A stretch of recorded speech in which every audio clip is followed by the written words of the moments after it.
हाय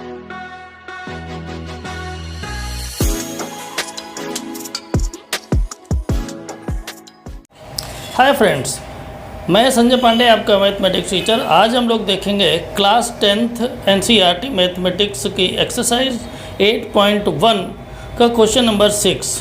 trigonometric हम लोग पढ़ रहे हैं। वीडियो अगर आप लोगों ने इंट्रोडक्शन का नहीं देखा है तो इंट्रोडक्शन का वीडियो देखने के बाद ही आप इसको देखेंगे तो आपको ज़्यादा बेटर समझ में आएगा, क्योंकि इंट्रोडक्शन में हमने बहुत अच्छी तरीके से पूरा बेस आपको समझाया है। ठीक है, उस बेस को अगर अच्छे से समझ लेंगे तो आपको बिल्कुल ट्रिग्नोमेट्रिक बहुत ही आसान लगेगी। तो चलिए देखते हैं क्वेश्चन नंबर 6। क्वेश्चन नंबर 6 है, if angle A and angle B are acute angles such that cos A equal to cos B, then show that angle A equal to angle B. ठीक है, तो चलिए देखते हैं। यहाँ पर क्या करते हैं कि एक बना लेते हैं ट्रायंगल। ठीक है ना, राइट एंगल ट्रायंगल बना लेते हैं। ठीक, तो ये हो जाएगा ए, इसको कर लो बी, और ये हो जाएगा सी। ठीक है, क्योंकि इसमें आपका दिया हुआ है एंगल ए और एंगल बी एक्यूट एंगल्स हैं, इस वजह से हम ए और बी को एक्यूट एंगल्स ही रखेंगे, और एंगल सी इसमें हो जाएगा 90 डिग्री का।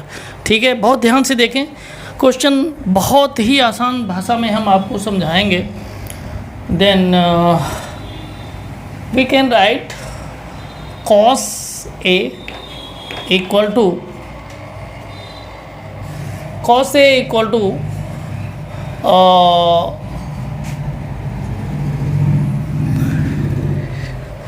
cos A, यानी A ये हम ले लेंगे तो इसमें आपका ये P हो जाएगा, ये H हो जाएगा, और ये हो जाएगा बेस।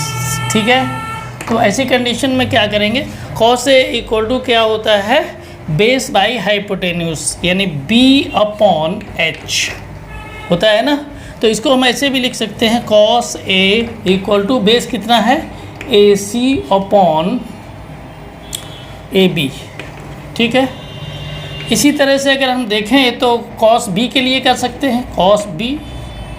तो cos B इक्वल टू क्या, cos B के लिए ध्यान दीजिए, अगर cos B में हम जाएंगे तो हमारे जो बेस और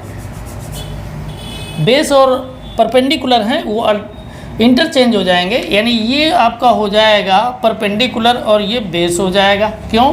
क्योंकि अब हम एंगल ये B ले रहे हैं। ठीक है, तो क्या हो जाएगा, वही लिख देंगे B बाई H।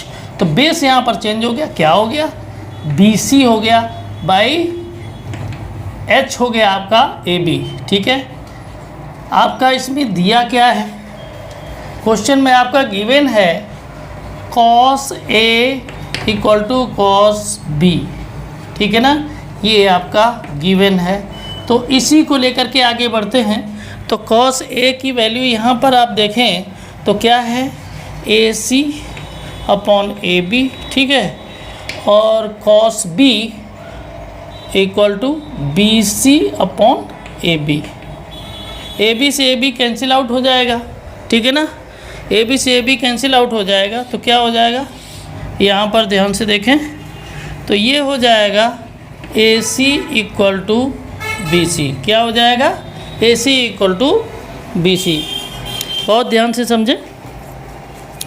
अब देखें यहाँ पर जो ये साइड है AC साइड कौन सी है, ये, इसके अपोजिट एंगल है B, तो यहाँ आ जाएगा angle B equal to BC के अपोजिट है A, तो ये आ जाएगा एंगल A। ठीक है, मतलब ये है कि इक्वल साइड के जो अपोजिट एंगल्स होते हैं वो भी इक्वल होते हैं। ठीक है ना, यहाँ पर लिख सकते हैं angles opposite to equal sides. क्या लिख सकते हैं, angles opposite to equal sides are equal. ठीक है, ये रीजन यहाँ पर हम नोट कर देंगे। ये देखिए क्वेश्चन आपका सॉल्व हो गया, जो प्रूव करना था वो आपका प्रूव हो गया। क्या प्रूव करना था, angle A equal to angle B. ठीक है, तो इस तरह से ये क्वेश्चन हो गया सॉल्व। आपने देखा बहुत ही आसान तरीके से हो गया। इसी तरीके से मज़ेदार से पढ़ने के लिए आप लोग ध्यान रखें, अगर चैनल पर नए हैं तो Pandey's excellent tutorials YouTube channel को सब्सक्राइब करें, बेल आइकन को दबाएं और जो ऑल का ऑप्शन है उसको भी प्रेस करें, तभी हमारा वीडियो आपको समय से मिलेगा और आप उसका लाभ ले सकेंगे। ठीक है, तो चलिए बढ़ते हैं आगे और देखते हैं नेक्स्ट क्वेश्चन को, यानी क्वेश्चन नंबर है 7। ये रहा आपका क्वेश्चन नंबर 7। क्वेश्चन नंबर 7 है if cot theta equal to 7/8 evaluate. First part है 1 plus sine theta, second bracket में 1 minus sine theta upon 1 plus cos theta into 1 minus cos theta. ठीक है ना, सेकेंड पार्ट है कॉट स्क्वायर थीटा। ठीक है, यहाँ पर आप ये देखें कि क्वेश्चन को सबसे पहले आपको करना क्या है, बहुत मन से क्वेश्चन को रीडिंग करना है। क्या करना है, बहुत मन से क्वेश्चन को रीड करना है और उसको समझना है। बगैर क्वेश्चन को अच्छे से रीड किए, बगैर उसको समझे कैलकुलेशन बिल्कुल ना करें, वरना आपका करेंगे आप कुछ हो जाएगा कुछ। ठीक है ना, तो आप लोग सबसे पहले क्या करेंगे, क्वेश्चन को अच्छे से रीडिंग करेंगे, उसके बाद में क्वेश्चन को सॉल्व करना शुरू करेंगे। तो देखिए यहाँ पर रीडिंग करने के बाद सबसे पहली चीज़ तो ये पता चलती है कि ये जो आपका हमने आपको बताया था, जो ये वैल्यू दी होती है ये एग्जैक्ट वैल्यू नहीं होती है, ये आपकी रेशियो होता है। ठीक है ना, अब यहाँ पर ये आपका गिवन है, इसकी हेल्प से आपको इन सब की वैल्यू निकालनी है। तो सबसे पहले आपको पता है, यहाँ पर पहले ये सब कुछ सोच लें, आपको पता है कि एक ट्रायंगल बनाएंगे, यानी राइट एंगल ट्रायंगल बनाएंगे और ये रेशियो जो है उसमें एग्जैक्ट वैल्यू के रूप में पुट कर देंगे और जो भी उसमें हाइपोटेन्यूज या परपेंडिकुलर या बेस में से कोई एक चीज़ जो निकालनी होगी उसको पाइथागोरस थ्योरम से हम लोग निकाल लेंगे। निकालने के बाद फिर क्या करेंगे, फिर हम देखेंगे यहाँ पर जिसमें कैलकुलेशन करना है, तो कैलकुलेशन में आप देखें क्या दिया हुआ है, साइन थीटा दिया हुआ है, दूसरा कॉस थीटा दिया हुआ है। ठीक है ना, तो साइन थीटा और कॉस थीटा की वैल्यू हम लोग निकाल लेंगे। कॉस थीटा और साइन थीटा की वैल्यू निकालने के बाद इसको नोट करेंगे और वो वैल्यू इसमें पुट कर देंगे। ठीक है ना, पुट करने के बाद में कैलकुलेशन करेंगे और हमारा आंसर आ जाएगा। ठीक है, यहाँ पर कुछ ज़्यादा करने की ज़रूरत नहीं है, क्योंकि ये कॉट स्क्वायर थीटा है, तो कॉट थीटा की वैल्यू आपकी दी ही है, तो ये कॉट स्क्वायर थीटा का मतलब हो जाएगा जो कॉट थीटा की वैल्यू होगी उसको हम यहाँ पुट करके और होल स्क्वायर कर देंगे, आंसर आपका मिल जाएगा। ठीक है, तो जो अभी हमने आपको बताया है वो करना शुरू करते हैं। सबसे पहले क्या करेंगे, एक राइट एंगल ट्रायंगल बनाएंगे। ये देखिए, ठीक है, ये हो जाएगा थीटा। देखिए थीटा जब एंगल आपका दिया हुआ है तो यहाँ पर कोई ज़रूरी नहीं है कि कौन कहाँ पर क्या है, उसमें इंटरचेंज हो रहा है या नहीं हो रहा। थीटा आप जिसको कंसीडर करेंगे उसके जो सामने वाला होगा ये परपेंडिकुलर हो जाएगा, ये तो हाइपोटेन्यूज होता है, ये जो बचेगा ये हो जाएगा बेस। ठीक है, बेस हो जाएगा ना। अब यहाँ पर हम इसको लिख देंगे कॉट थीटा इक्वल टू 7/8। ठीक है, अब यहाँ पर देखें आपका जो कॉट थीटा इक्वल टू क्या होता है, base by perpendicular, base by perpendicular. तो यहाँ पर देखिए जो आपका बेस है ये हो जाएगा। ठीक, यहाँ पर ऐसे कर देते हैं कि cot theta equal to b/p। ठीक है, तो b/p हो जाएगा कॉट थीटा इक्वल टू, तो यहाँ पर b क्या हो जाएगा, ये 7 और p क्या हो जाएगा, ये 8। ठीक है ना, बस ये ध्यान रखेंगे, यहाँ जब एग्जैक्ट वैल्यू के फॉर्म में लिखेंगे तो यहाँ पर हम इसके साथ में x ऐड कर देंगे। ठीक है ना, देखिए क्या हो जाएगा, बेस आपका हो गया 7x, तो यहाँ लिख देंगे 7x और फिर आपका ये परपेंडिकुलर है, परपेंडिकुलर 8x हो जाएगा। ठीक है ना, तो यहाँ पाइथागोरस थ्योरम से जब सॉल्व करेंगे तो h² equal to p² plus b² हो जाएगा ना। तो यहाँ हाइपोटेन्यूज हमें फाइंड करना है, परपेंडिकुलर आपका दिया है 8x के होल स्क्वायर हो जाएगा प्लस बेस है 7x उसका भी होल स्क्वायर हो जाएगा। तो यहाँ हो जाएगा h² इक्वल टू 8x का होल स्क्वायर कितना होगा 64x² और यहाँ पर 49x²। ठीक है, अब जब यहाँ पर हम इसको ऐड करेंगे तो ऐड करने पर ये आ जाएगा 113x²। ठीक है, अब यहाँ पर देखिए 113 जो ये है ये परफेक्ट स्क्वायर नहीं है, इस वजह से हम इसको क्या करेंगे, हम इसको रूट में रख देंगे और x² का स्क्वायर रूट आ जाएगा, क्या आएगा x, यहाँ रूट में हो जाएगा 113 होल स्क्वायर। क्लियर। अब यहाँ पर क्या हो जाएगा, ये h = आपका आ जाएगा x√113। ठीक है, अब यहाँ पर क्या करेंगे, ये हम नोट कर लेंगे इसको, तो फर्स्ट वाला ऐसे नोट करेंगे 1 + sin थीटा और 1 - sin थीटा। ठीक है, नीचे क्या हो जाएगा 1 + cos थीटा और 1 - cos थीटा। इसको थोड़ा पहले सिंप्लीफाई कर लेते हैं तो आसानी हो जाएगी। आप यहाँ पर अगर देखेंगे तो a + b × a - b बन रहा है, यहाँ भी वही बन रहा है a + b × a - b। तो आपको पता है a + b × a - b = क्या होता है, a² - b²। तो यहाँ पर क्या हो जाएगा 1 - sin स्क्वायर थीटा, यहाँ हो जाएगा 1 - cos स्क्वायर थीटा। ठीक है, तो 1 - sin स्क्वायर थीटा ये हो जाता है cos स्क्वायर थीटा।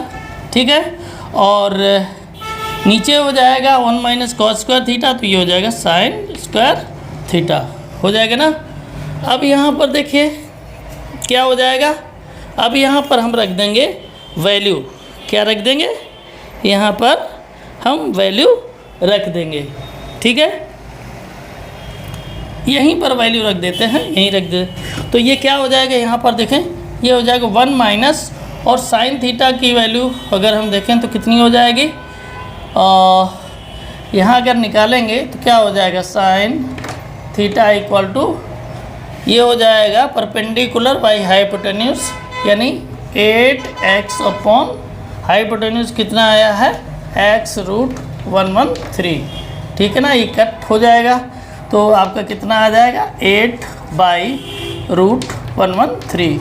इसी तरीके से cos थीटा की वैल्यू कितनी आ जाएगी, ये हो जाएगा बेस बाई हाइपोटेन्यूज, बेस है आपका 7x अपॉन हाइपोटेन्यूज है x√113, तो ये कट जाएगा x तो आ जाएगा 7/√113।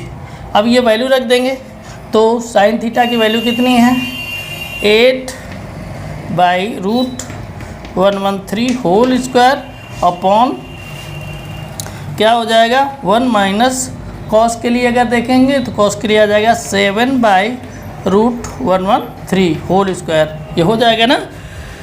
ध्यान से देखें, कैलकुलेशन बहुत अच्छे से हमने बताया हुआ है और ध्यान से इसको समझें, अच्छे से नोट करें। अगर आपको स्क्रीनशॉट लेना है तो स्क्रीनशॉट ले लीजिएगा या इसको नोट कर लीजिएगा। और हम बढ़ते हैं आगे और कैलकुलेशन को भी थोड़ा स्पीड देते हैं।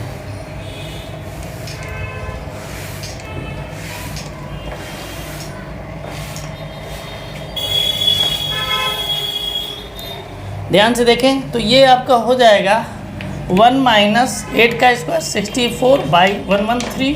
ठीक है, और यहाँ क्या हो जाएगा, ये आ जाएगा बाई 1 कर देते हैं, यहाँ भी 1/1 हो जाएगा, माइनस ये हो जाएगा 7 का स्क्वायर 49 और ये 113 हो जाएगा। क्लियर। अब यहाँ पर क्या करेंगे, ले लेंगे एलसीएम, तो एलसीएम लेंगे तो आ जाएगा 113, तो ये हो जाएगा 113 - 64। ठीक है, यहाँ पर देखें एलसीएम ले लेंगे तो वही 113 आ जाएगा और ये हो जाएगा 49 माइनस ये आ जाएगा 113 - 49। क्लियर, यहाँ तक कोई दिक्कत नहीं ना। चलिए आगे बढ़ते हैं और इसको कर देते हैं साफ।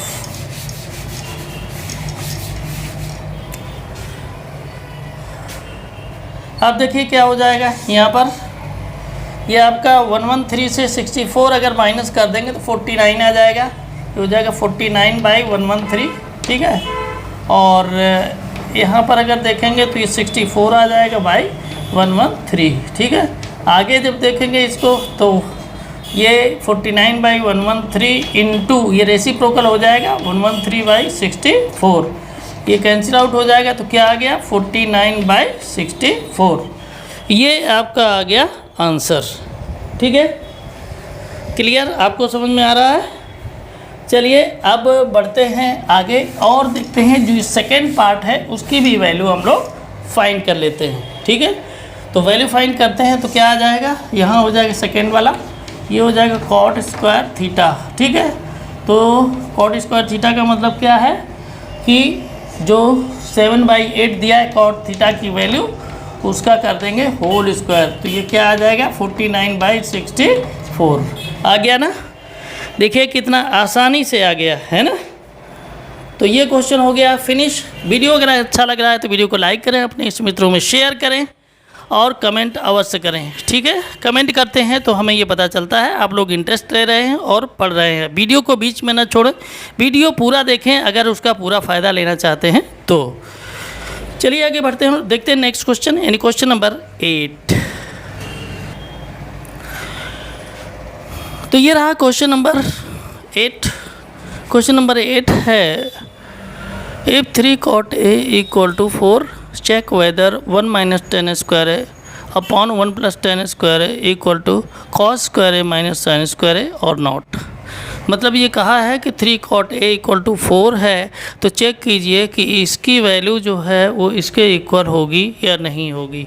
ठीक है, तो चलिए हम लोग क्वेश्चन को सॉल्व करते हैं। तो सबसे पहले नोट करते हैं ये क्या, 3 cot a इक्वल टू 4। ठीक है ना, 3 को जब राइट हैंड साइड करेंगे तो ये डिवाइड में आ जाएगा, cot a इक्वल टू 4/3। ठीक है, अब यहाँ पर अगर हम ये देखें कि cot a इक्वल टू क्या होता है, cot a इक्वल टू आपका होता है बेस बाई परपेंडिकुलर होता है ना, यानी बेस यहाँ पर क्या हो जाएगा, बेस आपका 4 हो जाएगा और परपेंडिकुलर जो आपका है वो 3 हो जाएगा ना।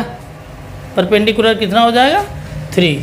तो यहाँ पर हम लोग क्या करते हैं, एक छोटा सा बना लेते हैं ट्रायंगल। ठीक है ना, और ये हो जाएगा ए, ये बी और ये सी।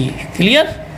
अब यहाँ पर देखते हैं ए के का मतलब है ये, और इसका मतलब है इसके सामने वाली जो साइड होगी परपेंडिकुलर होगी, ये हाइपोटेन्यूस हो जाएगा, तो ये बेस हो जाएगा।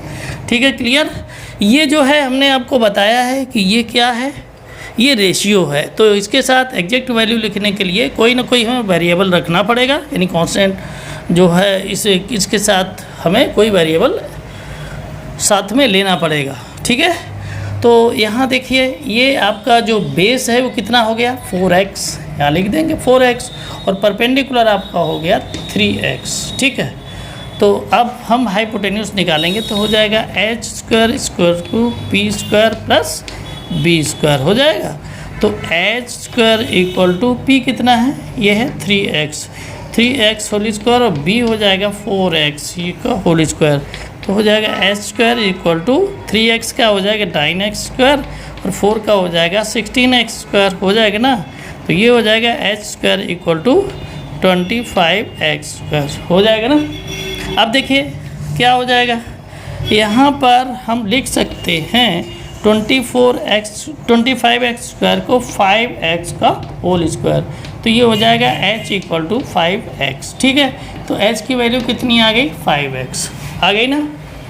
अब हम क्या करेंगे, अब यहाँ पर जो आपका गिवन है उसी की वैल्यू हम फाइंड कर लेंगे। तो किसकी वैल्यू फाइंड कर लेंगे, पहले तो हम tan a की ज़रूरत पड़ेगी इसमें, तो tan a की वैल्यू फाइंड कर लेंगे। तो tan a इक्वल टू क्या हो जाएगा, परपेंडिकुलर बाय बेस, यही हो जाएगा ना, परपेंडिकुलर बाय बेस। तो ये हो जाएगा tan a equal to perpendicular कितना है, ये हो जाएगा 3x, और बेस हो जाएगा कितना, ये 4x, कट हो जाएगा। तो क्या आएगा, tan a इक्वल टू 3/4 हो जाएगा ना, 3/4। इसके बाद में किसकी ज़रूरत पड़ेगी हमें, किसकी वैल्यू की, cos a, तो cos a की ले लीजिए।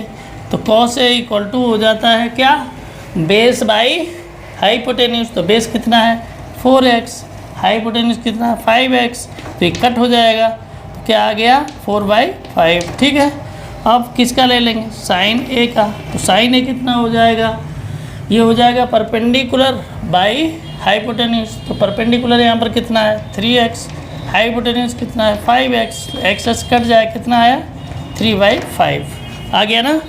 अब देखिए जिस तरीके से हम लोग फूड प्रिपेयर करते हैं अपना, और जो जो चीज़ें हैं उससे पहले ज़रूरत की होती हैं वो इकट्ठा कर लेते हैं, उसी तरीके से हमने क्वेश्चन को सॉल्व करने के लिए जो जो चीज़ों की ज़रूरत थी वो इकट्ठा कर लिया है। अब हम लोग इसको सॉल्व करने के लिए जा रहे हैं। उम्मीद है आप लोगों को अच्छे से ये कैलकुलेशन समझ में आ गया होगा।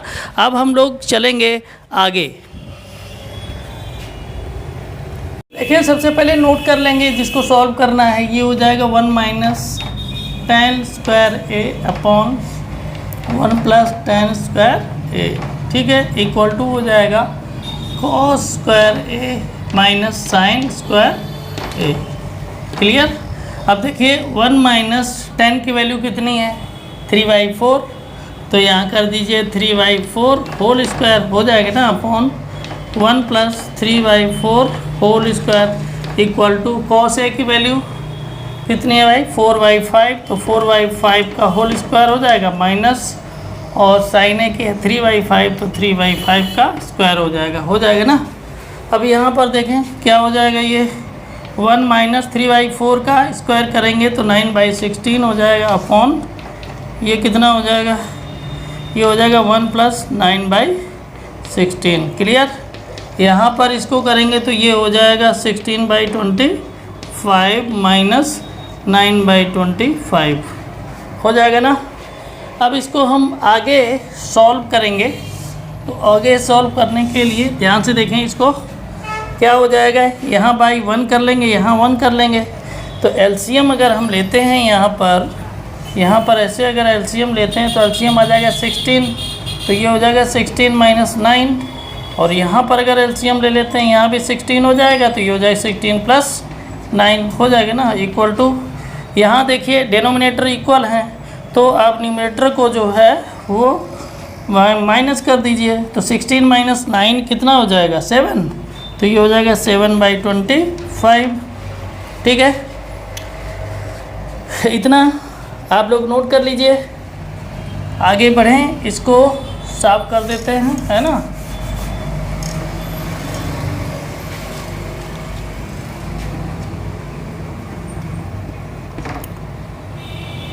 तो ये आ गया आपका। अब इसको अगर करेंगे तो ये 16 - 9 तो 7/16 हो जाएगा, और ये भी हो जाएगा कितना 25/16 इक्वल टू ये आ जाएगा 7/25। क्लियर। ध्यान से देखें तो ये आपका हो जाएगा 7/16 × 16/25, ये कट हो जाएगा, इधर आ गया 7/25, तो ये हो जाएगा आपका 7/25 इक्वल टू 7/25। देखें ध्यान से, ये आपका रिज़ल्ट आ गया है। ठीक है, यहाँ तक कोई दिक्कत नहीं है आपको। देखिए यहाँ पर जो आपसे पूछा गया था कि इक्वल हैं या नहीं, तो देखिए left hand side equal to right hand side आ रहा है। 7/25 इसकी वैल्यू है तो 7/25 इसकी भी वैल्यू है, इसका मतलब ये दोनों इक्वल हैं। ठीक है, तो ये आपका क्वेश्चन हो गया, यानी क्वेश्चन नंबर 8 हो गया। ध्यान रखिएगा वीडियो आपको पूरा देखना है, वीडियो को बीच में छोड़कर मत जाइएगा, नहीं तो फिर आपका जो मिशन है वो अधूरा रह जाएगा। ठीक है ना, तो इस वजह से वीडियो पूरा देखें। तो चलिए अब हम लोग देखते हैं नेक्स्ट क्वेश्चन, यानी question number 9।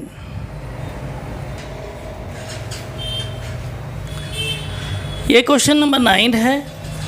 In triangle ABC right angled at B if tan A equal to 1/√3 find the value of first part है sin A cos C plus cos A sin C, second है cos A cos C और sin A sin C।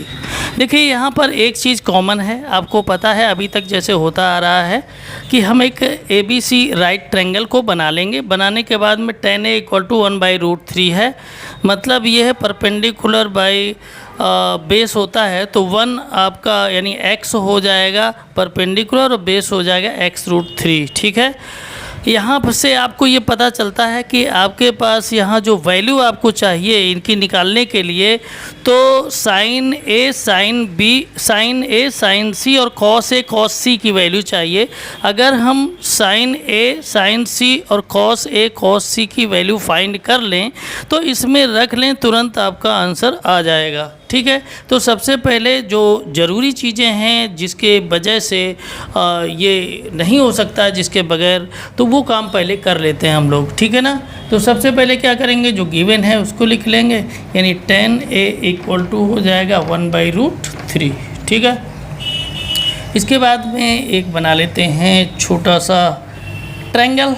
ठीक है, ये हो गया। दिया है कि b जो है 90 डिग्री है और यहाँ पर ये a है और ये हो जाएगा b हो गया, ये c हो जाएगा। ठीक है, तो ऐसी कंडीशन में इसके सामने वाला जो हो जाएगा ये परपेंडिकुलर हो जाएगा, ये हाइपोटेन्यूस हो जाएगा, तो ये बेस हो जाएगा। ये तो आप लोग देखते चले आ रहे हैं। ठीक है, अब यहाँ पर अगर देखें तो देखिए 10a इक्वल टू 1/√3। आपको पता है 10a इक्वल टू क्या होता है, परपेंडिकुलर अपॉन बेस। तो परपेंडिकुलर अपॉन बेस यानी ये तो रेशियो है, एग्जैक्ट वैल्यू नहीं, तो हम इसके साथ x भी रखेंगे। तो इस वजह से परपेंडिकुलर कितना हो जाएगा x और बेस आपका आ जाएगा x√3।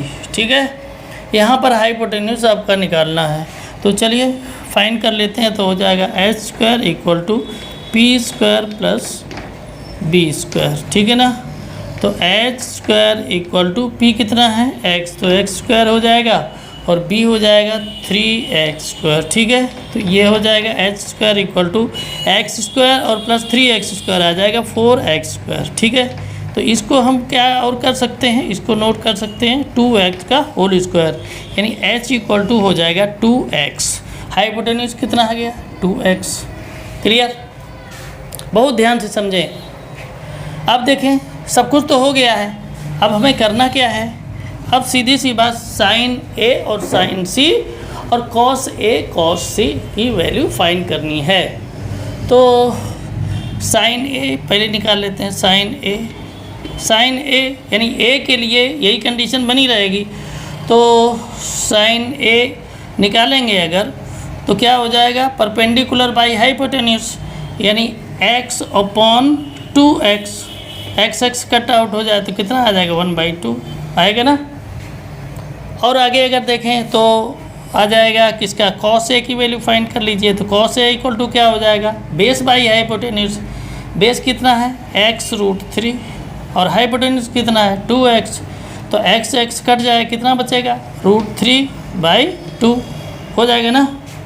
अब क्या करेंगे, अब फाइंड करेंगे हम किसकी वैल्यू साइन सी की। तो साइन सी की वैल्यू ले लीजिए, तो साइन सी के इक्वल टू कितना हो जाएगा, देखिए जब हम सी ले लेंगे इसको हटा देंगे, सी ले लेंगे यानी ये वाला ले लेंगे, तो ये आपका हो जाएगा बेस। ठीक है, और ये आपका क्या हो जाएगा, ये हो जाएगा परपेंडिकुलर। ठीक है, तो यहाँ पर अगर हम देखें तो वही रहेगा, यानी परपेंडिकुलर अपॉन हाइपोटेन्यूस। तो यहाँ परपेंडिकुलर हो जाएगा x√3 और हाइपोटेन्यूस हो जाएगा 2x, ये कट जाएगा तो ये आ जाएगा √3/2। क्लियर, और यहाँ हो जाएगा cos c। तो cos c अगर लेते हैं तो बेस बाई हाइपोटेन्यूस हो जाएगा, तो ये हो जाएगा x/2x, तो ये कट जाएगा, आएगा 1/2। ठीक है, आपको इतना ये समझ में आ गया होगा। अगर आ गया है तो इसको आप नोट कर लीजिए, उसके बाद हम आगे बढ़ते हैं और कैलकुलेशन को भी आगे बढ़ाते हैं। ठीक है, इसको आप चाहें तो स्क्रीनशॉट भी ले सकते हैं। क्लियर, तो सबसे पहले जो ये वैल्यूज़ आई हुई हैं इनको हम लोग एक जगह पर नोट कर लेते हैं, नहीं तो बाद में फिर होगी प्रॉब्लम। ठीक है, तो इसको साफ कर देते हैं और यहाँ पर एक साइड में हम इनकी वैल्यूज़ को रख देते हैं, यानी लिख देते हैं। क्या हो जाएगा यहाँ पर ऐसे, तो ये है साइन a की value, sine a equal to 1/2 और कॉस a ये हो जाएगा √3/2। और साइन सी √3/2 और कॉस सी ये 1/2। ठीक है, यहाँ पर वैल्यूज़ हम लोग रख लिए हैं, तो अब इसको कर देते हैं साफ, ताकि पूरा क्वेश्चन बढ़िया से सॉल्व कर लिया जाए।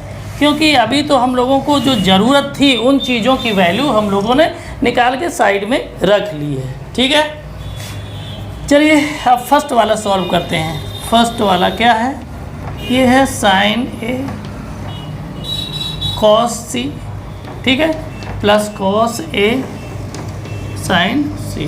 ठीक है, अब वैल्यू रख दीजिए, क्या दिक्कत है। साइन ए की वैल्यू कितनी है 1/2, कॉस सी की वैल्यू कितनी है 1/2, प्लस कॉस ए की वैल्यू √3/2 और इनटू साइन सी की वैल्यू √3/2। देखिए ध्यान से, अब इसको सॉल्व कर दीजिए। तो 1 का 1 में करेंगे तो 1 ही रहेगा, 2 का 2 में करें 4 हो जाएगा, प्लस √3 का √3 मल्टीप्लाई करेंगे 3 हो जाएगा, 2 2 जा 4 हो जाएगा। अब यहाँ पर देखें क्या हो जाएगा, एलसीएम ले लेंगे 4, तो ये 1 + 3 हो जाएगा ना, तो आ जाएगा 4/4, कट कर देंगे तो कितना आ जाएगा 1। ठीक है, तो ये आपकी जो वैल्यू इसकी आ गई वो आ गई 1। अब चलिए सेकेंड पार्ट भी सॉल्व कर लेते हैं। सेकेंड पार्ट क्या है, ये है cos A cos C minus sign ए और साइन सी।